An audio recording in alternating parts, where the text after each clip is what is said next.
number one, ibig sabihin, wherever you are,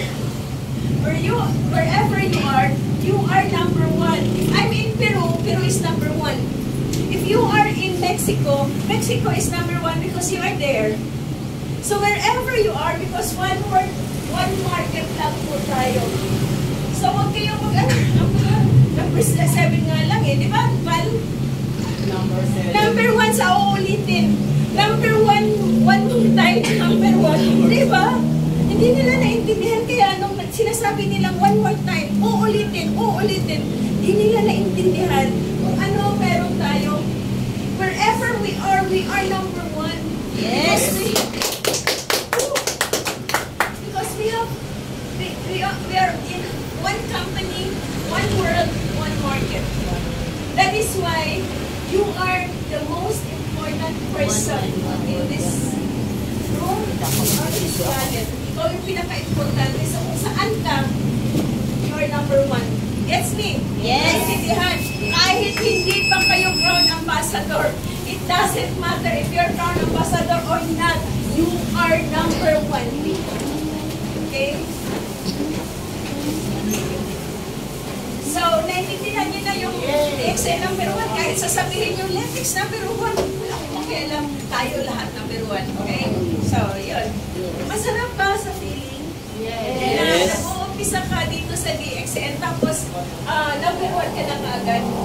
Kahit wala ka pang bonus. Yes. Diba? Sarap ng feeling. Sino wala pang bonus dito? Wala ka pang bonus? Wala ka pang kita sa DXN? Ha? Bago ba lang? Ilang taon na? Month? 1 month. Pero ngayong November, may ano ka na, bonus ka na? Ha? Bakit sana? Sana! Sana. Ano to sa Bisaya ang sana? Unta. Unta. Okay? Sa English? Ha? Unta. Sana. Ano ang English? Maybe. Maybe? Or? Hopefully. Tama? Eh, mas maganda itong isa-isahin natin. Sana may tita na ako. Bakit sana? Because, bakit sana sinasabi ko, sana may tita na ako? Kasi, yung attitude mo, okay lang, yung attitude mo, at saka yung gusto mo, yung iba, yung gigil mo, hindi pa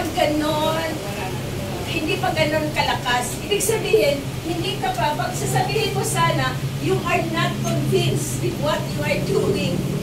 Hindi ka sigurado, hindi ka kumbinsido na tama yung ginagawa mo, na pwede kang kumita. Tama ba ako? Yes. Kasi kung sigurado ka na kikita ka dito, hindi mo sasabihin na sana sasagutin ako sa nililigawan ko. Sana yayaman ako. Pag ganyan ang sinasabi nyo sa sarili nyo at sa ibang tao, you will never get what you want. Pag ito, nasa bokabularyo nyo palagi, sana. Ay, ang ganda mo, sana. Pag sinasabi sa iyo, maganda ka, salamat. Okay? Salamat kasi ang nakatingin sa iyo. Pag sinasabi niyo sa akin maganda ako, sasabihin ko salamat kasi ang nakatingin sa akin is maganda rin. Yes. Only beauty is in the eyes of the beholder. Okay? Ang kagandahan nasa mata ng nakatingin. Kung ang tingin mo sa akin pangit, dahil pangit yung nakatingin. Gets me? Yes. So kung pangit ang tingin niyo sa akin dahil pangit ang tingin mo sa sarili mo. Nag-mirror lang ako. Ngayon, kung ang tingin niyo sa akin maganda ako dahil maganda ka. Yes. O diba? Sinasabi niyo, wow, parang ambassador, parang ano kayo no, diba? Parang nakakita is not naman. Naman. Ha? Okay yan, magpatuwa kayo na may crown ambassador. But you know what? You can be. You can be a crown ambassador. You can be. Yes. Kaya nyo maging crown ambassador. Kung kinaya ko, kinaya ng iba, Kaya ko. kaya nyo. Kaya ko. May sasabihin ako, yay, yay, yay, yay. Okay. May sasabihin ako, up to this moment, meron po tayong 6.1 million members throughout the world. Okay? Welcome, Ray and Ray. Okay. So, meron po tayong 16.1 million members throughout the world. We are in more than 180 plus countries. 16.1. Take note, guys. Take note. Ito ang sasabihin ko. Out of 16, only 16 crown ambassador pa lang po ang meron tayo. 60. Do you get me? Yes. Out of 16.1. Kasama na kayo dito, 60 lang. Hindi pa uso yung crown ambassador. Ibisan niya na. Kasi noon, kasi noon, nung uso pa lang yung crown diamond, nung uso pa lang, gusto ko maging crown diamond, gusto ko maging crown diamond. Nag-crown diamond nga ang iba. Pero, ang pansin, wala na dito sa crown diamond. Ang pansin na dito na sa crown ambassador. So, while ngayon, iilan-ilan pa lang throughout the world ang crown ambassador. Bilisan nyo na. Okay? Huwag nyo na ang patagalin. Hindi mo pa naintindihan kung ano ang crown diamond and crown ambassador? Naintindihan na? Naintindihan na? Sino apply dito? Dapat lang. Hindi. Lagot kayo sa akin pag hindi nila alam kung ano itong crown ambassador and crown diamond, ha? Kasi yun yung pinaka-importante. For me, okay, pag nag-join ang isang tao, isang member, like nagpa-member siya, i-orient nyo na kaagad kung anong pwedeng meron, anong in-store para sa kanya, anong in-store para sa inyo, okay? Kailangan sasabihin nyo yan. Ang na-observe ko lang, ito strategy. Ang na-observe ko lang, my friend, from Cagayan, you are here. Ito para sa inyo to. Okay. Ito strategy ha. In Latin America, in Peru, Mexico, Bolivia, Panama, and Colombia, and Brazil, pag nagpa-member doon, ang palaging sinasabi sa kanila, go for crown ambassador. Wala pa nang alam sa star agent, crown ambassador na ang pinag-uusapan. Para bang ipinanganak ka pa lang, okay? Kapapanganak mo pa lang, sinasabi na ng nanay at tatay mo, maging doktor ka, doktor ka, doktor ka, doktor ka, doktor ka.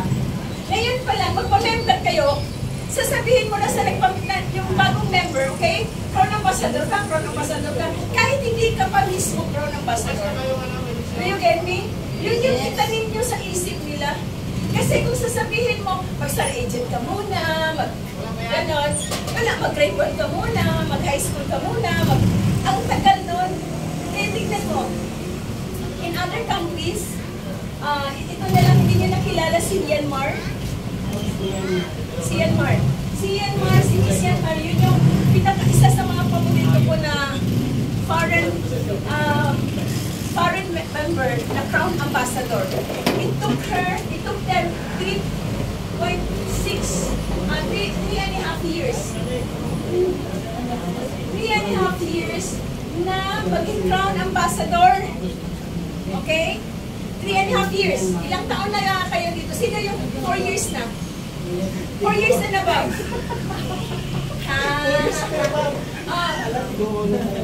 Diba? 4 years and above, sino dito? Okay.